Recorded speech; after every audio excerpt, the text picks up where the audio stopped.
ఒకప్పుడు ఒక చిన్న పక్షి ఒక తెల్లటి రోజా పువ్వుని ఎంతగానో ప్రేమిస్తుంది. ప్రతిరోజు ఆ తెల్లటి రోజా పువ్వుని చూసి మురిసిపోయేది. ఒకరోజు ఆ పక్షి ఆ తెల్లటి రోజా పువ్వు దగ్గరికి వెళ్ళి, నేను నిన్ను ఎంతగానో ప్రేమిస్తున్నా అంటుంది. తెల్లటి రోజా పువ్వు అంటుంది, నువ్వు నన్ను ప్రేమిస్తున్నావా?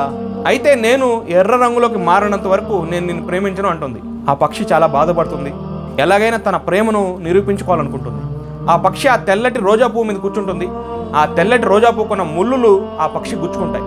ఆ ముళ్ళులు గుచ్చుకోవడం వల్ల ఆ రక్తం అంతా ఆ తెల్లటి రోజా పువ్వు మీద పడుతుంది. ఆ తెల్లటి రోజా పువ్వు ఎర్ర రోజా పువ్వులాగా మారిపోతుంది. ఆ పువ్వు ఎర్రగా మారిపోయి ఆ పక్షితో అంటుంది, ఇప్పుడు నేను నిన్ను ప్రేమిస్తున్నా అని. కానీ అప్పటికే ఆ పక్షి విరిగిపడి శ్వాస ఆగిపోతుంది, చనిపోతుంది.